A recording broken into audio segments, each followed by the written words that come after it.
What's up, ladies and gentlemen? Welcome back. Today's video is brought to you guys by Walsun, and we're taking a look at two of their really interesting products which allow you to more securely and faster unlock your bicycle when you're on the go. They have a cable lock that's very sturdy and it has a fingerprint reader built in. You charge it via USB Type-C, and let's say a lot of people might complain, oh, it's a fingerprint lock, what happens if it runs out of battery in the cold? Well, I guess the easiest solution is thinking about it this way. If you lose your key to your bicycle lock, you literally have to go and either cut that thing off, or you need to go recreate a key or find it somewhere. That is an inconvenience. However, if you I don't know how you'd lose your finger, you're probably not going to, but if this thing dies, which is the most likely scenario, you just need a battery pack and a little tiny charger that's USB-C, which most of us have lying around. You just plug it in for around 5 or 6 seconds, and after that you can use your fingerprint and unlock it. So I would even argue that this is a better system in some cases. So now that we have that little problem out of the way, let's focus in on the bike locks themselves. So we're taking a look at the cable lock, since that's the one we'll be using with this bike,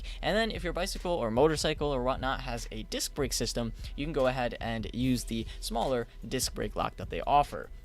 Now, what exactly is so awesome? Well, first of all, it has a fingerprint reader. The big one here has a cover on top of the fingerprint reader, and the tinier version is much, much smaller, and it's a bit more seamless to use in my opinion. You see, it's something that could fit in your pocket, while the other lock is something, you kind of have wrapped around the front of your bicycle or something of those sorts. And here's the other cool thing. The smaller one only weighs around 220 grams, so you could keep it in your back pocket or your coat pocket, and no one would ever notice. It also has a full-on memory built into it that can store up to 40 fingerprints. So if you don't want to inconvenience yourself and you want to add all 10 fingers, and then you have maybe a partner and you want to add all 10 of their fingers onto this, then you can do so as well.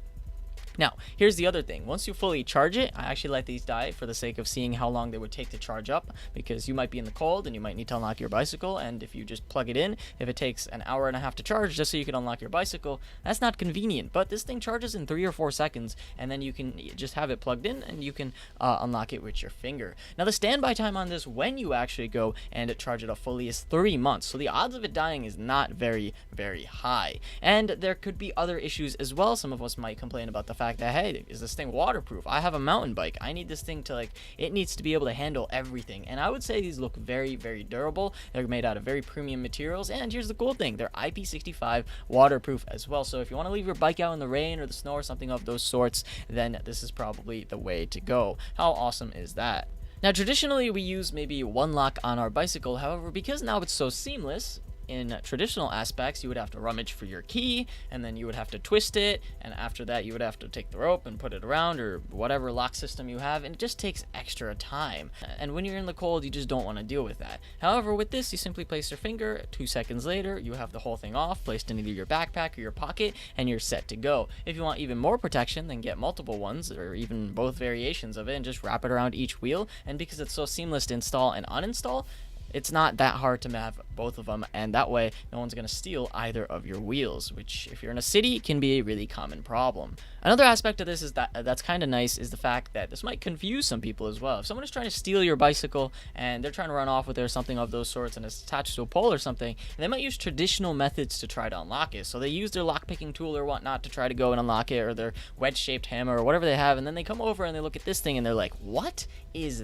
that? So they play around with it, and because there's even a little cover, most of them probably can't even figure out where the keyhole is or anything of those sorts, and it would just leave them confused, and they probably wouldn't bother with your bicycle in the first place. But let's say they did. Let's say they're trying to mess with that.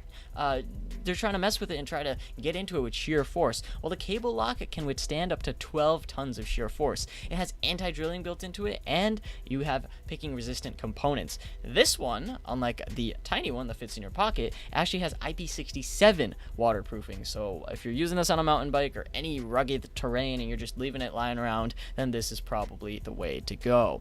How awesome is that? So all in all, I use these for testing. I use them for around a week or so, and I will continue using them on my bicycle every time I head over to New York. And I would argue that these things just make me feel just a little bit safer. Just knowing that it would confuse some people who might try to take the bike, and just knowing that if they do try to take it, they're going to have a hard time to getting to my wheels or even attempting to try to ride off with this particular bike. Go ahead and check it out in the link below. Hopefully you guys enjoyed this video, so leave a like and don't forget to subscribe. Thank you guys for watching. This is going to be me logging off.